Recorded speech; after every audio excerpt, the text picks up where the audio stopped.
जय श्री कृष्णा। प्रिय दर्शकों, आप सभी का स्वागत है हमारे इस YouTube चैनल पर। दर्शकों, इस समय आप पूरे विश्व के अंदर कुछ अलग तरह की घटनाओं को देख रहे हैं। G20 समिट होता है, उसकी परिस्थितियों का आकलन आप कर रहे हैं। कहीं ना कहीं पूरे विश्व के अंदर रशिया को रोकने के लिए पहल की जा रही है, लेकिन ये पहल इस तरह की है कि हमारा मान भी रहे और रशिया मान भी जाए। यानी हम यूक्रेन को तो मदद करते रहेंगे और रशिया अपने कदम पीछे हटा ले। और इस सारी परिस्थितियों के अंदर भारत को बहुत ही आशा की नजरों से देखा जा रहा है। लेकिन दर्शकों, ये सारी की सारी परिस्थिति आपको 11 मार्च के बाद में धूमिल होती हुई नजर आएगी, क्योंकि इस समय पर ब्रह्मांड में जो ग्रहों की परिस्थिति बन रही है वो इस तरह की है जैसे हल जब खेत में चलता है तो वो नीचे की मिट्टी को निकालकर ऊपर लाता है और ऊपर की मिट्टी को नीचे लेके जाता है। यानी एक तरह से भूमि को वो उपजाऊ बनाने का काम करता है, या यूं कह लीजिए कि भूमि को तैयार करता है किसी नई फसल के लिए। इस समय पर ब्रह्मांड में ग्रहों की यही परिस्थिति है। केतु तुला राशि में है, राहु मेष राशि में है, मंगल अपने वृषभ राशि में है। लेकिन 7 ग्रहों का कॉम्बिनेशन लगातार एक के बाद एक राशि के साथ बन रहा है। शनि सूर्य के साथ, बुध के साथ में कुंभ राशि के अंदर है, मीन राशि में बृहस्पति और शुक्र हैं।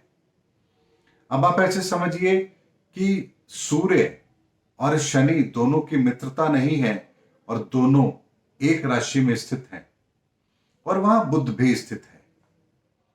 साथ में शनि के आगे यानी शनि के अगले घर के अंदर ही बृहस्पति और शुक्र की स्थिति है, और दोनों की स्थिति शुभ है। यानी कि बृहस्पति अपनी स्वराशि और शुक्र अपनी उच्च राशि में।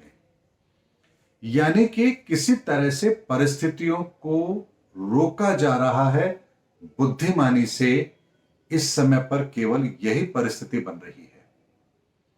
लेकिन जैसे ही 11 मार्च के बाद में शुक्र का राशि परिवर्तन होगा और शुक्र अपनी राशि को छोड़ करके यानी अपनी उच्च राशि को छोड़ करके वो जैसे ही मेष राशि में प्रवेश करेंगे, वहां राहु के साथ उनकी युति बनेगी और यहीं से परिस्थितियों के बिगड़ने का सिलसिला शुरू होगा।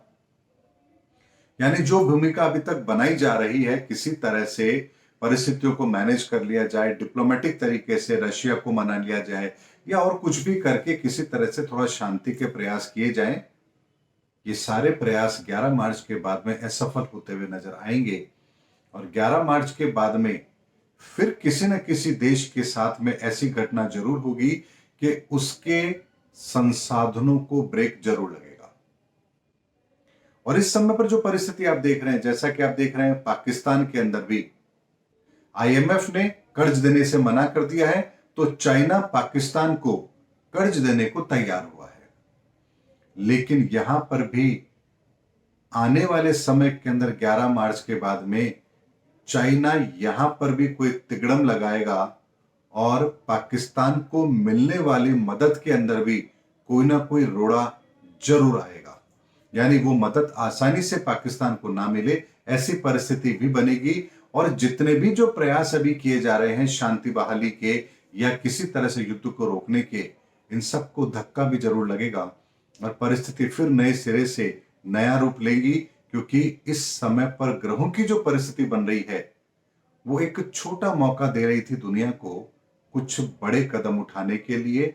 लेकिन इस समय पर प्रयास तो बहुत हुए हैं, लेकिन उसका कोई प्रारूप जमीन पर तैयार नहीं हुआ है। और ऐसे में 11 मार्च के बाद में फिर परिस्थितियां बिगड़ना आरंभ होगी, और जैसे ही फिर बृहस्पति का भी राशि परिवर्तन होगा, उसके साथ ही एक अलग तरह की परिस्थिति अगले 6 माह तक दुनिया को देखने को मिलेगी। इसीलिए 11 मार्च के बाद में ग्रहों की जो परिस्थिति बनी है वो इस समय पर दुनिया को पूरी तरह से भ्रमित करने का कारण भी पैदा करेगी, और परिस्थितियां बिल्कुल नए रूप के अंदर विश्व के सामने आएगी।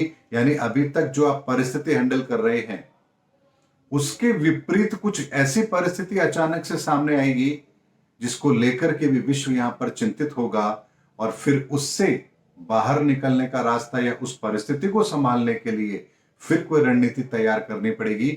ऐसी परिस्थितियों का निर्माण ग्रहों के आधार पर हो रहा है और बहुत कम समय बचा है। आप इस घटना को सत्य हो तब आप पाएंगे कि 11 मार्च के बाद में विश्व के परिदृश्य की जो परिस्थिति है, देशों की परिस्थितियां हैं, जो आपसी समझौते या आपसी शांति की जो बहाली की जो प्रक्रिया चल रही है, इसको आप धक्का लगते हुए जरूर देखेंगे और एक नई परिस्थिति का निर्माण हो इसकी संभावना जरूर बनेगी। ऐसे में दर्शकों, आने वाले समय के अंदर 11 मार्च के बाद में शुक्र के राहु के साथ युति बनाने के साथ ही हम सबके लिए भी हमारे संसाधनों में कटौती के दौर भी शुरू होंगे। यानी हमें अपनी आर्थिक स्थिति को संभालना भी पड़ेगा और लगभग अक्टूबर तक बड़े फाइनेंशियल निर्णय को लेने से हमें बचना चाहिए, या परिस्थितियों का आकलन करके अति महत्वपूर्ण स्थिति के अंदर ही हमें कोई बड़े डिसीजन लेने चाहिए। और अगर संभव हो सके तो इस समय अपनी कुंडली के आधार पर ग्रहों की परिस्थिति का आकलन भी जरूर करके फिर निर्णय लेना चाहिए। उम्मीद करता हूं दर्शकों, मेरा वीडियो आपको जरूर पसंद आया होगा। अगले वीडियो में आपसे फिर भेंट होगी, तब तक हमारे चैनल पर बने रहिए। जय हिंद, जय भारत।